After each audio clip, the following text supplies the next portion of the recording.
I am your host for the Old Time Boxing Show, Mike Goodpaster. Right now, I'd like to welcome in my co-host, as always, boxing historian Christopher Shelton. How you doing, Chris? Good. It's going to be a two-part show. I'm really excited about it. It's about Mike Tyson.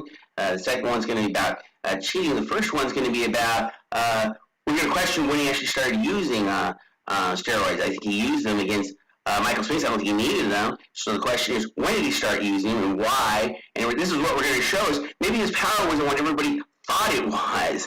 Maybe he didn't need these steroids, or maybe he wouldn't have been such a hard puncher. So the show's going to be dedicated to Michael Spinks, and it's going to be a really fun show to actually watch. All right, so we're going to go back. Mike Tyson, the early years. We're going to start off, of course, in a lot of trouble. Met up with Customato around the age of 12 or 13. Became an amateur boxer. And then a lot of people talk about how he didn't make the 1984 Olympics. He was beaten by Henry Tillman twice, once in the Olympic trials, once in the box off. We're actually going to watch some of that fight today, which I'm pulling up now. But Chris, I mean, this is something where when people say that Tyson obviously won this fight, maybe when they watch it, it won't be the same thing. Exactly. Maybe that's the point. Maybe they didn't watch it and understand that it's 3 rounds, and basically if the judges give you 2 to 3 rounds, it doesn't matter whether you dominate one round more so than another. It's whether they give you a round. And Tyson got the first round, so no question about that. And Tillman had a very good second round, so it would have been just 1-1 headed into a third round, and you can see right now as the two are going, it doesn't look like the Mike Tyson people think is Mike Tyson, and meanwhile you see a guy who's boxing and poking jabs, and it looks to me scoring right now. If Mike Tyson's easily winning this round, I don't see him doing anything. Yeah, and the thing about that is this, though. I mean, Tyson had the big power, but for amateur boxing, Tillman's style was definitely more to what amateur boxing judges are looking for. And you got to think of this. ABC had to want Tyson in this Olympics in the heavyweight division. Oh, yeah. Mm-hmm. Absolutely. He was already the big name and stuff like that. And, it's just a matter of his style and sometimes the thing of the draw. I mean, I won a ping pong championship at 8th grade where I was very good, but the draw went kind of my way. And for Henry Tillman, he had problems with the Cubans. The Cubans would really, he couldn't do anything with them. He'd lose against them. But he's just only in the Olympic trial in America, so not facing Cubans. And when he's facing Americans, he did very well, including on the star American Tyson with all that power. But again, I don't see Tyson. He certainly doesn't act like he needs to win this round. He's being way overly patient. And again, Tillman's just landing jabs and doing what he usually does and is effective against every country but one. Yeah, and Tyson won the first round. This second round, though, so far, Tillman is controlled with his jab, a 1-2 every once in a while.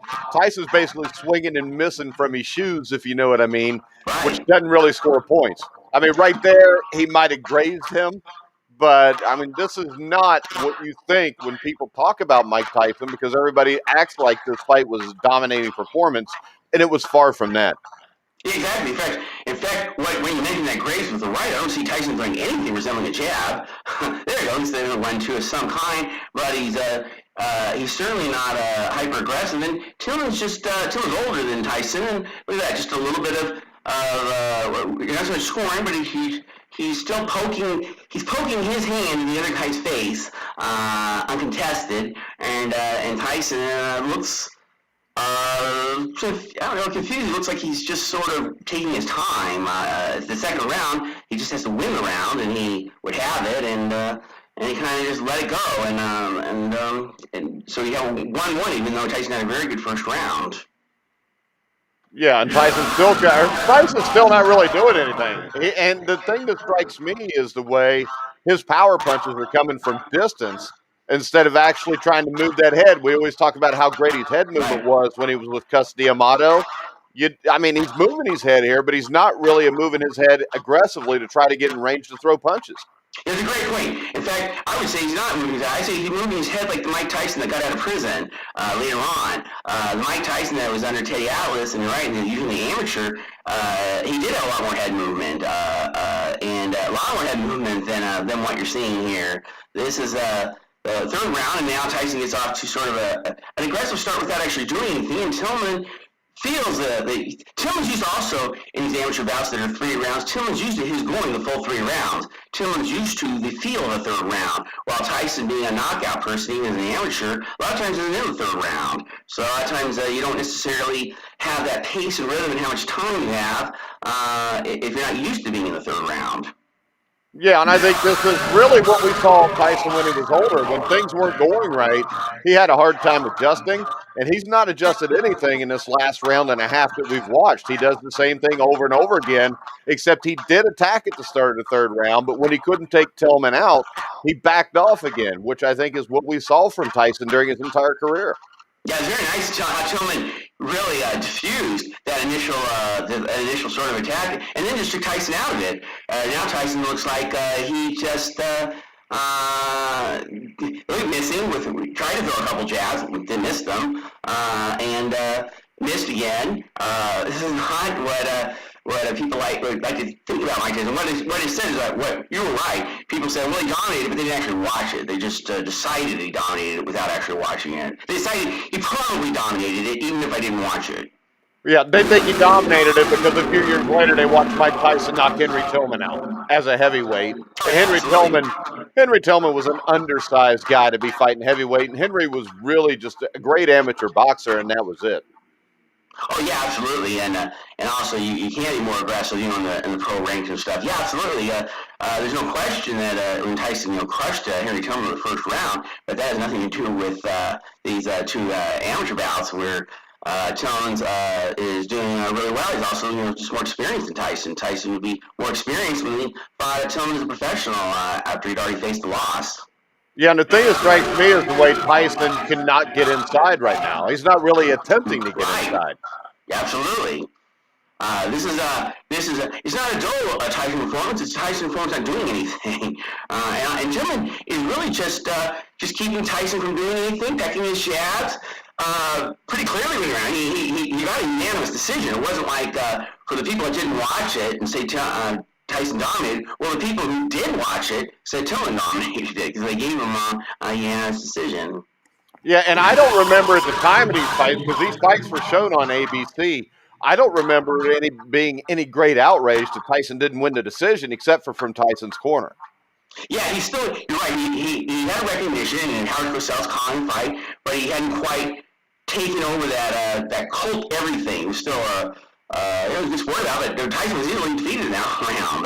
What are you gonna say? The better person won, and Tillman, represented America well. He won the gold. I don't know what else you can do to win the gold. So he did what America would hope he did. He was an excellent amateur boxer and deserves to be remembered that way. Not just the guy who's crushed one around by Tyson. That Tyson fans always like to remember their own version, which is just Tyson annihilating anonymous sort of people.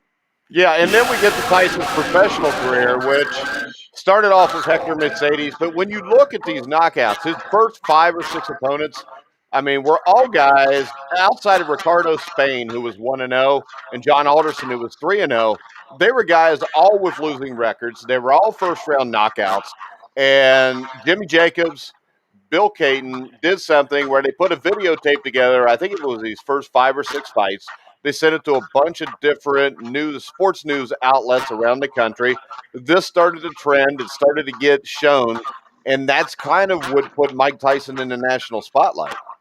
Yes, and I always like the way you tell the story, Mike, because it's absolutely true that, with Muhammad Ali retiring and stuff, and Larry Holmes, quite frankly, never quite getting a hold of the American public, as boxing was trying to look for someone, and that with Mike Tyson, he hadn't even fought a year as a professional. He had less than a year as a professional, and he'd already been on the cover of Sports Illustrated, he'd been on the cover of Ring Magazine, and they'd done a piece about him in People Magazine. This is a guy who hadn't even fought a year. So you're right, the hype machine was well orchestrated, but it was that for a guy who, again, not even a professional fighter for 1 year.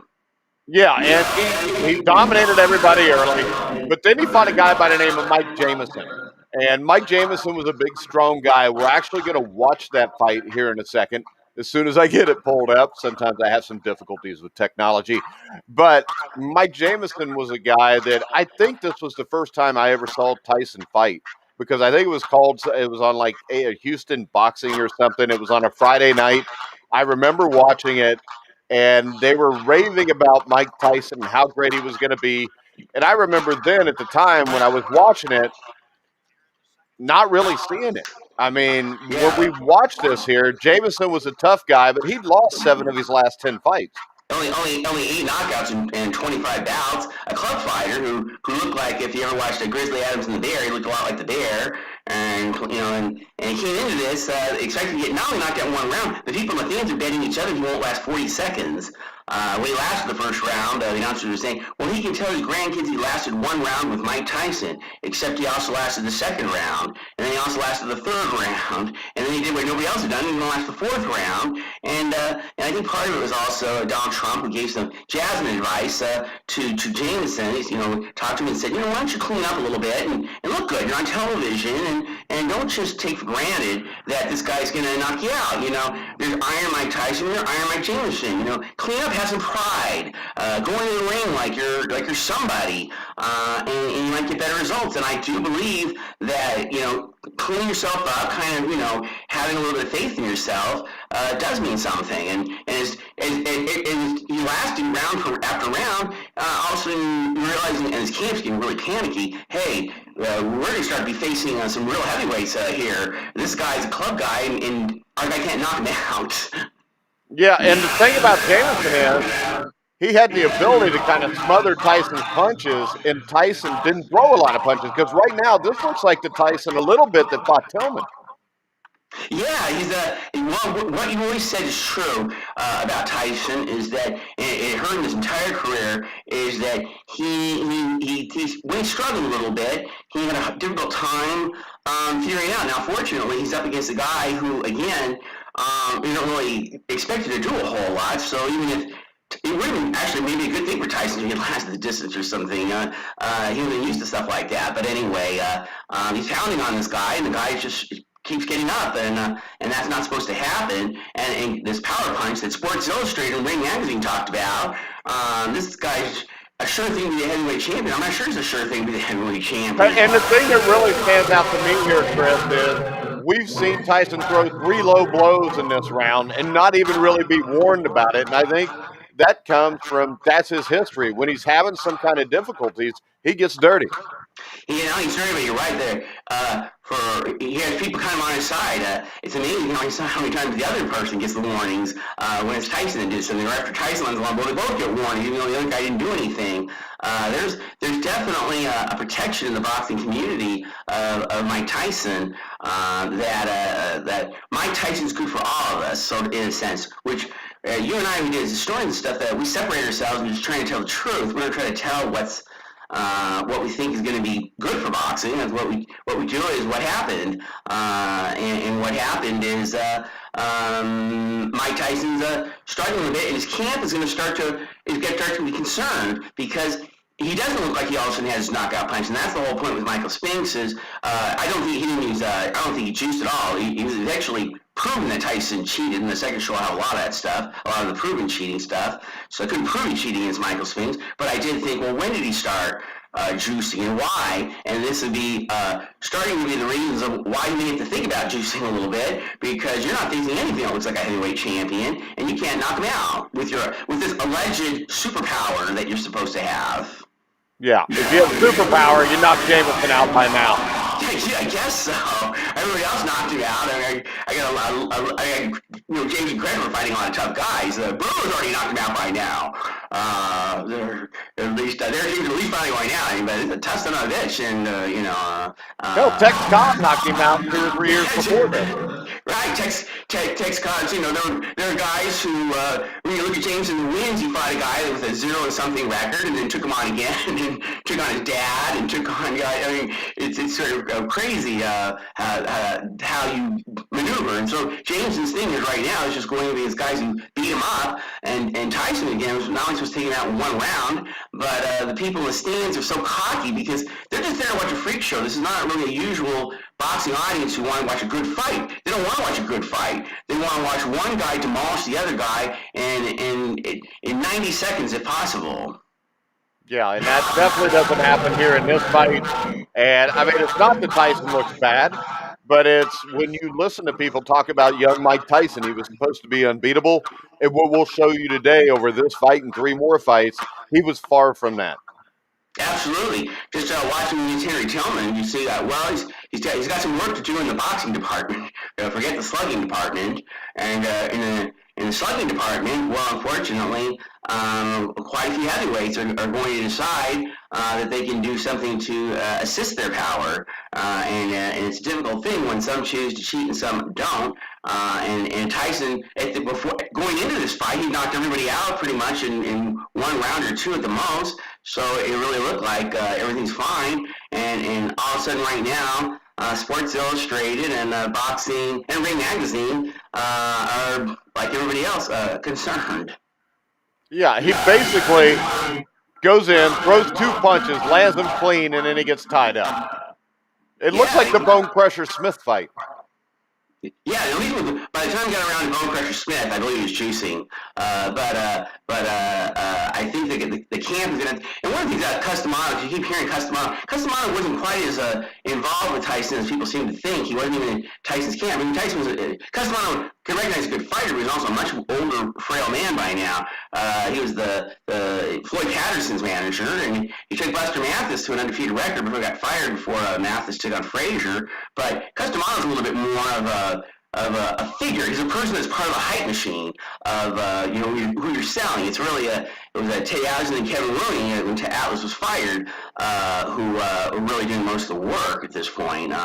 And again, the one of the concerns they'd have right now is not so much that they were improving his boxing skills. They took it for granted that his power would take out anybody. This is the 5th round, and nobody gone to the 5th round. And if anybody's going to win the 5th round, they didn't think it'd be this guy. Yeah, and then next up, though, he actually fought the first solid fighter that he fought, which was Jesse Ferguson, who, didn't they call him a body snatcher? Jesse Ferguson, he's a good guy. I like Ferguson a lot. He had gone into, and the concern of Jamison was, Tyson after this fight was supposed to fight Carl the Truth Williams, because he was an excellent amateur, and Larry Holmes fought him undefeated, and I thought he beat Holmes, but they took that fight away and gave him Ferguson. Ferguson lost his first fight to Carl the Truth Williams, knocked down Williams twice, and at least impressed people. It was Ferguson's first loss. He'd already defeated Buster Douglas. I thought Douglas won the fight, but Jesse Ferguson was a very clever guy. Against the Douglas jab, it was interesting to see Ferguson try to do something. He would try to stay out of the distance range and then charge at Douglas and hit him and try to hold him. I did think Douglas won the fight, but they kept the undefeated Jesse Ferguson undefeated against it figured, well, Douglas is a juryman, who cares? One day he was going to be the undisputed heavyweight champion. So Ferguson's winning this fight with 1 loss against his launched guy again, and this is another one where Ferguson's not out in the first round, he's not out in the second round, he's third round, he's hanging in there again. This is starting to concern the Tyson camp, and concern everybody who really had no reason putting on the cover, unless you were doing like Time Magazine with Bruce Springsteen, or Newsweek with Bruce Springsteen. And Newsweek and Time Magazine put Bruce Springsteen on the cover of the magazines when a lot of people didn't know who Bruce Springsteen was, but their whole story was that it was a hype machine. Turns out Springsteen was more than a hype machine, but that's what the story was about. It wasn't that Springsteen was just better than everyone, while Ring and Sports Illustrated wasn't that it's just a hype machine. They were part of the hype machine. Yeah, the thing that strikes me here is I think Ferguson gives him even a tougher fight if he ties him up more, because he lets Tyson keep his hands free, and Tyson only throws short combinations and then stops for long periods of time. Yeah, Ferguson's he's a really interesting guy to watch, and you're right, he's actually even letting Tyson pound on him a little bit, and then not just holding and stuff, and holding his own. Ferguson would eventually sort of view himself as a professional sparring partner. What I mean that is if a guy's a sparring partner, gets paid a certain amount of money, but there's a person that goes into the ring of an alleged fight that's not rigged and knows he's going to lose, but you're paid a lot more to sort of be a sparring partner. Eventually, that's Jesse Ferguson was going to turn himself into until he fought Mercer. It was 1 fight away from a heavyweight championship, and Ferguson started giving a real sparring boxing lesson in the ring, and Mercer sort of offered $100,000 to take a dive, and Ferguson said no, and then it was told he might go to prison for 7 years because he didn't report to the police. Ferguson's something else. But anyway, he's tying up Tyson, and Tyson again's having problems. And again, this is not a boxing. This is not one of the things. This is not a boxing crowd. Again, wants to see a good fight. Goes, wow, wouldn't it be great to see somebody give Mike Tyson a good fight? That's not this crowd. This crowd wants butterbean.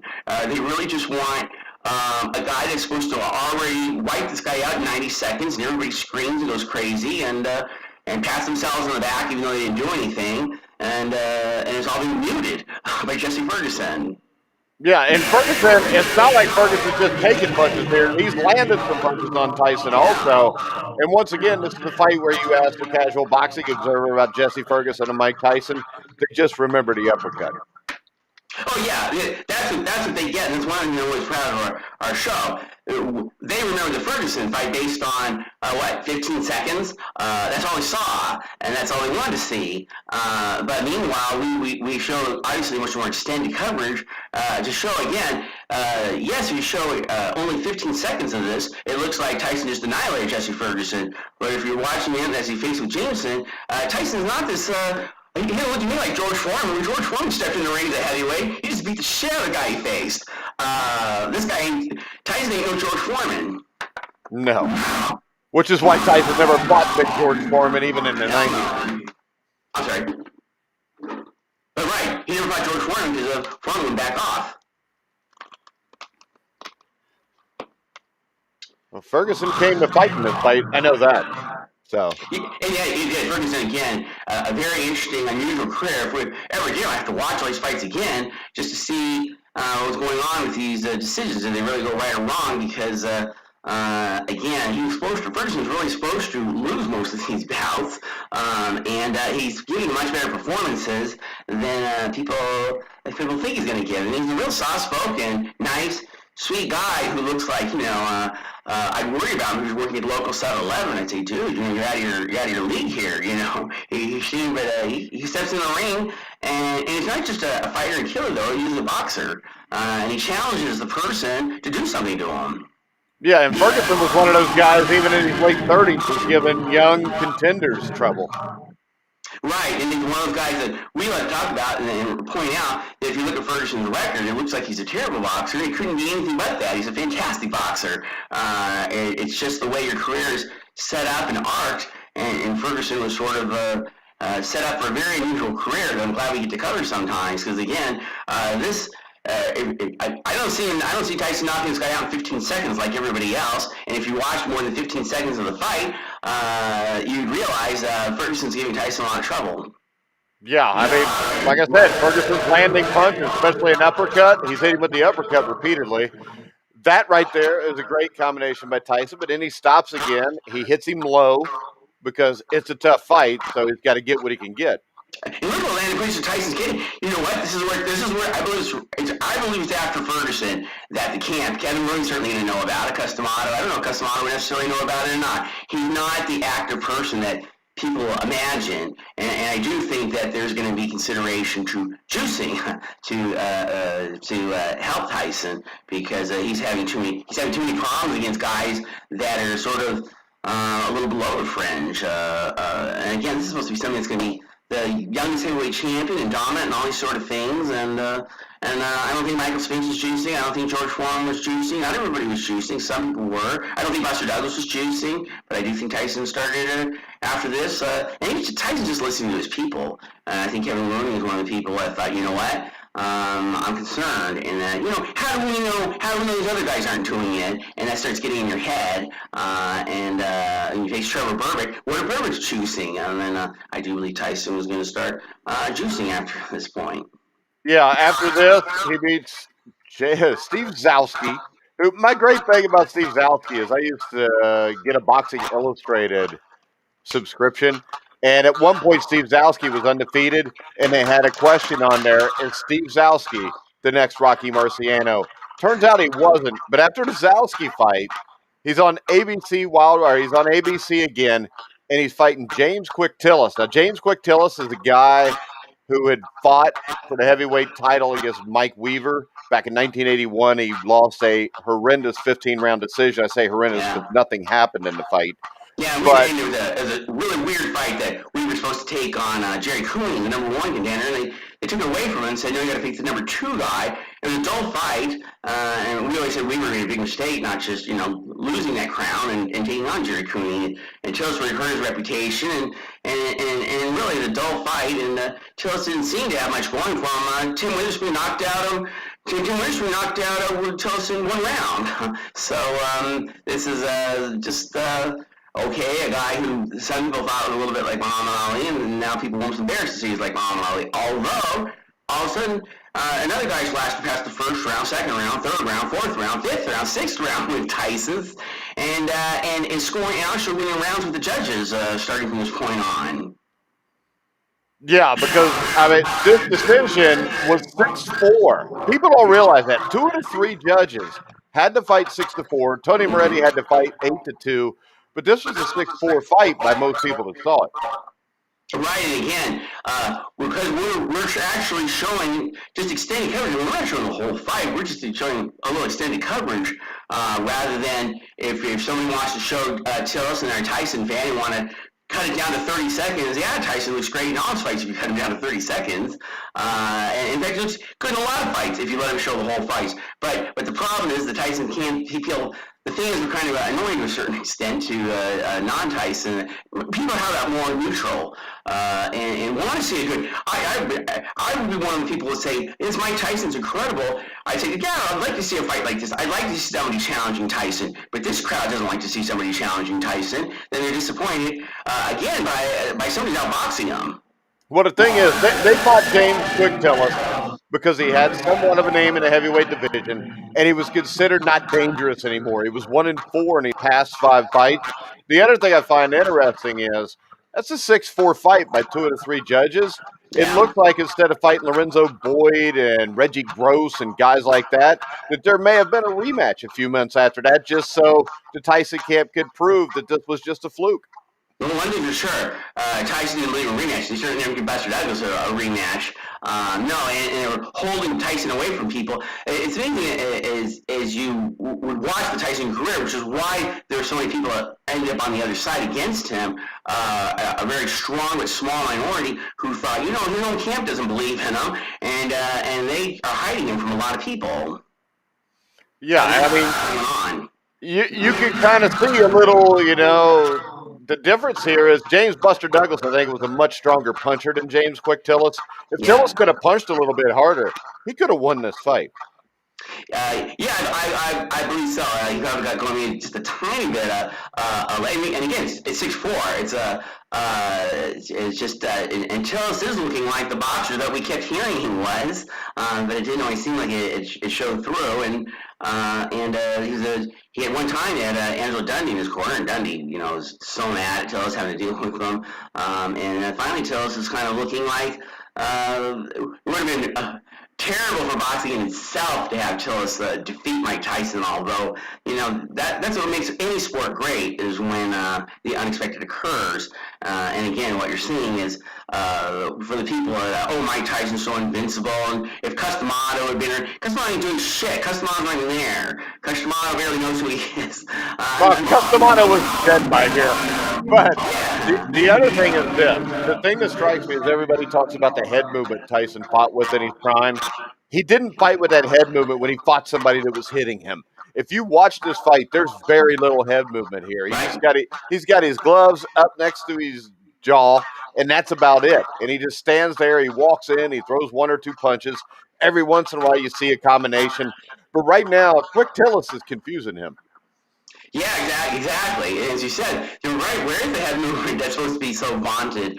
Where is, now that we're actually getting now we're actually watching it rather than having it cut down to 20 or 30 seconds. And this guy doesn't look so goddamn impressive all of a sudden for all the hype heading his way. I mean, again, George Foreman was impressive. Rocky Marciano, we had to show people, hey, I don't know. When they say Rocky Marciano good, they go, well, the problem is opponents are unconscious, so he couldn't fight him anymore when they're unconscious. And Tyson's not getting better as things are moving along. He gets confused. Yeah, and I'm telling you this. Just for watching Rocky Marciano film and watching this Mike Tyson film, Rocky Marciano would have beat the brakes off of him. I think Marciano would have been a very good. There are certain people I would not want to put Marciano against George Foreman. Styles make fights, but I think Marciano would be an excellent opponent for Mike Tyson. And guess what? It probably wouldn't happen because the camp wouldn't let him fight Marciano. The camp wouldn't let him fight anybody if they thought Tyson might lose. Yeah, and when you watch this right now, if this was a 12-round fight, it could have been completely different because James Tillis getting a little bit of confidence here. You can just tell by the way he's moving. Absolutely, 12 round out. You're right. All of a sudden, you might be definitely tells his confidence riding in a 6'4" and winning like the last 3 rounds and stuff. You're right. If it's gone 12 rounds, again, it would have been possibly a Tyson loss. And again, the concern is, hey, all of a sudden Tyson looks kind of small. He didn't look really small before. He was kind of small. And again, I believe he juiced against Michael Spinks. Can't prove it. We got a whole show. We're going to have a great show coming up. We can prove Tyson cheating like shit the whole goddamn hour. Right now, just for Michael Spinks and how badly the Tyson camp, treated his legacy, makes me feel bad for him. So to look back and say, does it appear Tyson's going to have to juice? And the answer is we know he did because he got caught. It's a matter of when, and this is why, because he's not this invincible knockout guy. George Foreman was. This guy ain't George Foreman. Yeah, and I'll tell you, Tyson does not look like a big man here. He looks like a small guy. Absolutely, he looks small all of a sudden, and his camp's going to need better juice. He's invincible against Michael Spinks. But Michael Spinks, again, was an Olympic champion as a middleweight. Tyson's going to start facing some big dudes. And he didn't seem small, and he didn't look small when he put him in these little edits, but all of a sudden you start again seeing the extended coverage of why he would need a juice, and we know he eventually did. It's because he's not knocking out people that people. He's not. These are not the great names of boxing. I hate to say it. I'm not picking on Mike Jamison or Jesse Ferguson or any gentlemen, but nobody thinks of them as any of the great ones, or Tillis either. Well, this is the thing. He was definitely protected because to get his title shot, how many guys ranked in the top 10 did Mike Tyson beat on his way to getting the title shot? Did you get Tillis, Mitch Green? Neither one were top 10 guys. Then your best competition, before Trevor Berbick in the title fight, was Alfonso Ratliff, who had been a cruiserweight champion for a little bit, Jose Ribalta, who was a tough guy, but just a guy, and Marvis Frazier had been knocked out, 3 years before in the first round by Larry Holmes. So he didn't even deserve a title shot. Yeah, absolutely. I'm glad you hear about Jose Ribalta. He don't buy his mom's tea. It doesn't cure Alzheimer's. I like Jose, but his mom does not have a cure for Alzheimer's. But meanwhile, he did give Tyson a great fight. In fact, we didn't even bother putting Jose Ribalta in this, and that would have been another guy who Tyson struggled with. And Ribalta, I give him credit, wasn't afraid of Tyson. And Tillis may have been concerned early on with Tyson, but he's certainly concerned now. He looks like he thinks he can probably beat Tyson if this thing lasts a little bit longer. Yeah, the uppercut right there. And right there. He's hitting with uppercuts. He's taking Tyson's best shots. And Tyson does not look like a monster right now. Yeah, and tell us the spot guys like, Mike Weaver and Tim Witherspoon. Tyson doesn't face people like that. And that's how you get experience. You face big guys, you get hit by tough guys. And Tillis has done that. And now all of a sudden, this reputation he had to take on Mike Tyson, and now he's in the ring with them, and he'd rather be in the ring with Mike Tyson than Tim Witherspoon, I can tell you that. Yeah, I would have loved to see this Mike Tyson against Mike Weaver or Tim Witherspoon. Yeah, I'd like to see Tim Witherspoon against this Mike Tyson, and here as fans really believe Tim Witherspoon's going to get knocked out in the first round by Tyson. Yeah, right. So anybody that thinks Mike Tyson always dominated everybody, if you watch those 3 rounds, you know now that is not true. It's just simply not true. Yeah, and again, it's a matter of when did he start juicing, but I think we can see why. And again, part of the why is, again, that's Sports Illustrated ring getting everybody, I can understand now boxing is a tough time. John L. Sullivan rescued boxing in his time. Jack Dempsey rescued boxing in his time. Tyson was rescuing boxing from what appeared to still be Muhammad Ali's legacy, and right now boxing wishes they had somebody. And very sadly, a few days ago, threw Evander Holyfield out there, and a 60-year-old man got knocked out in one round. But let's not mention that.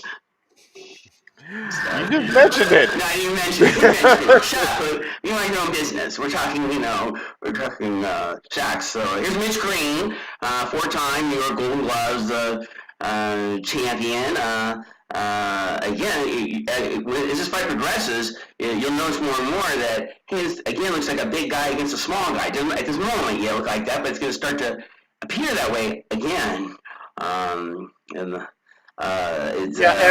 narrative we always see is that Mitch Green lasted the distance because he ran. Yeah, exactly. That's why you bicycled. Do you think you know what bicycling is? Bicycling is when you're running around the ring and avoiding the guy. So we'll start to see. We'll wait around to when is he going to get around to bicycling? Because I wait around the whole fight and didn't see it happening. I see a guy who's engaging with Mike Tyson.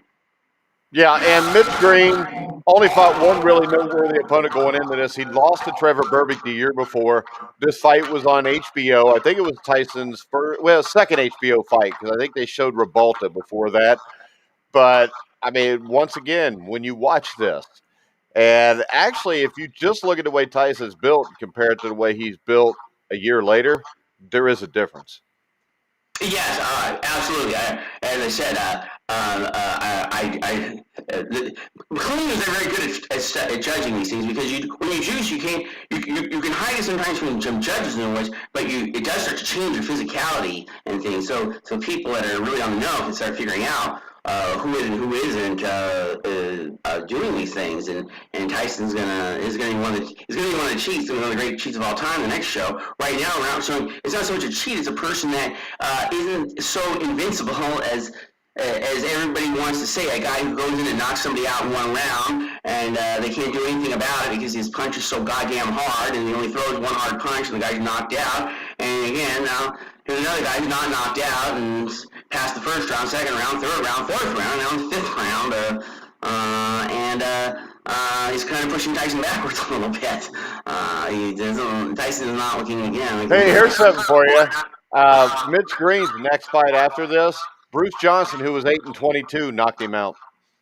Well, you know what? I believe that, because I got to say that the coach of Mitch Green was really shitting all over him, because what he did was really the unthinkable. Right before the fight, he said he was going to fight unless he got more money. So that really pissed everybody off, and it certainly influenced how they talked about him. They called him a pimp and a bad boxer the whole time. Even though he said his wife was really nice. Well, when his wife's really nice, he's not pimping her. He's married to her. Because he wanted money before the fight. Well, that doesn't mean he was bicycling. That just means you're pissed off because you think he's an asshole, or you think he's holding a hostage. I don't know what you think, but meanwhile, what he's not doing is bicycling. He's not running away from Mike Tyson. And Mike Tyson's not doing a hell of a lot with Mitch Green. Again, he's not facing the great heavyweights of all time. He's facing Tillis. He's facing Ferguson. He's facing Mike Jamison.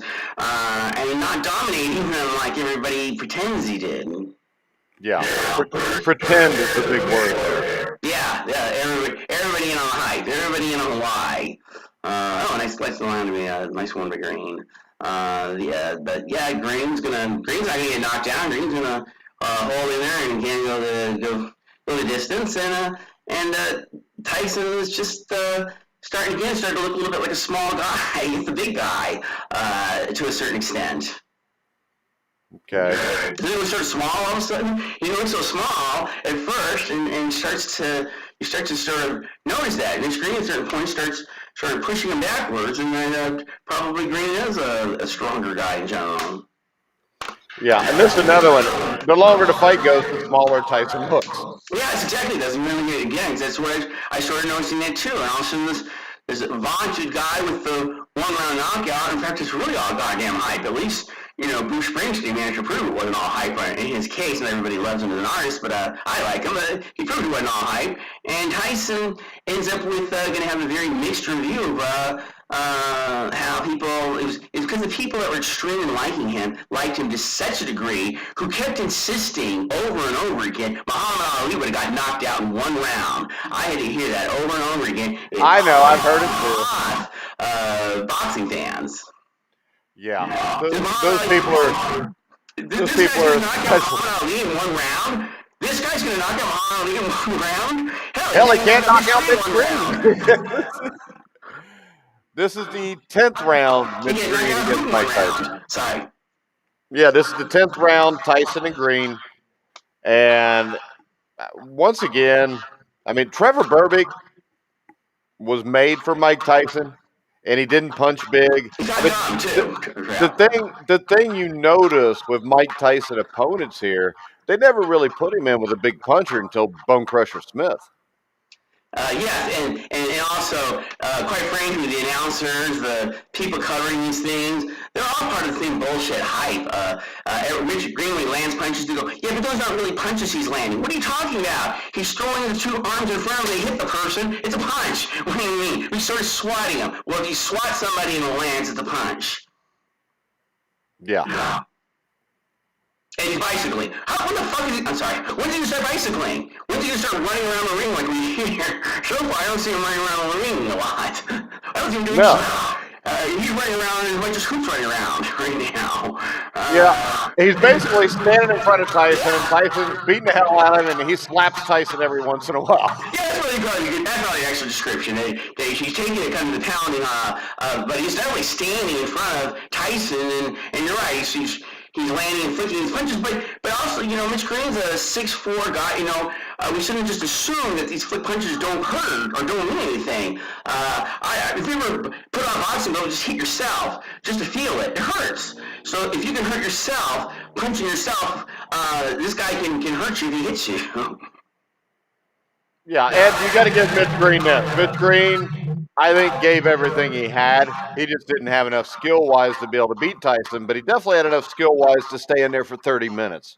Yeah, absolutely. And my point is that Tyson sucked. In fact, Tyson was an excellent defensive boxer in many ways, though, as he said, the head movement starts to disappear when he struggles with somebody. But he definitely Tyson can take a punch. So Mitch Green's hitting him. It's not that Mitch Green doesn't hurt you at all. It's that Tyson could take a punch. So I hate to be in a position where I'm just everything bad about Tyson. That's not it. It's about a hype machine, about somebody that I think cheated against somebody that I respected, that I can't prove. I'm going to have a whole show to prove it. But I can say this, that we know eventually juiced, and we can see why he needed to choose, because this guy ain't knocking guys out in the first round. This guy is struggling with people, and you're right, the head movement's gone. This great head movement, where is it? His head movement's complete. See, that's the thing that always blew me away, because everybody would tell me about this great head movement, but you don't see it when he's got somebody punching him. Buster Douglas, he didn't have that head movement. Tony Tucker, he didn't have it as much as he did in a lot of other fights. When things are going well, to me, Mike Tyson was a front runner. If things were going well, he was a dominant fighter. When things went bad, everything just spiraled out of control for him, because inside, he was not a tough individual. To me, Mike Tyson is one of the greatest con men we've ever seen. Yeah, and we're going to see a lot of that in the next show. And I like to throw out the credit to those boxers who went into the ring hearing they had no chance, hearing they were going to get knocked out in sort of a freak spectacle, and showed how tough anybody is when they step in the ring. And so I give credit to Tillman, Ferguson, Tillis, Jamison, and Green for you know what, I'm going to have to step in against this guy, and quite frankly, showing a lot of self-pride and something that I'm glad we're showing. We're showing, hey, you know what, they show a lot more than people give them credit. All right, Chris, when do we want to do part 2? We could do it, because I already had it prepared, we could do it in 2 weeks like we always do, or we could do it a week from now, just because maybe we take a small break, but I could do it a week from now just because, I'm so well prepared. All right, what about next Wednesday night? Let's do it. Hey, and because my parents and all are supposed to be trying to get better, and who's supposed to be looking pretty good right now, I just want to give a colorlovesstudioaz.com. That's Jasmine's hairstyling and all kinds of things. So I'm supposed to be looking a lot better and getting compliments. So colorlovesstudioaz.com if you want your hair and and makeup, and you want to look okay when you're going out around people, like me and Hoop. Yeah, so if you give a hoot, get a hold of Jasmine to cut your hair, right? Absolutely, and style, all kinds of things. So that's the way. That's the place to go. And if you just want a good boxing stuff, oh man, I know it was a great show watching these boxers. And the next show is going to be some. Not as speculating about cheating. We're going to show some really awful stuff by Iron Mike Tyson. All right, guys, you can follow me at Grueling Truth. Make sure you listen to us on iHeartRadio, Spreaker, Stitcher, Spotify, over 300 different outlets. You can find the Grueling Truth and the Old Time Boxing Show. But for now, for Christopher Shelton, I'm Mike Goodpaster. You've been watching and listening to the Grueling Truth.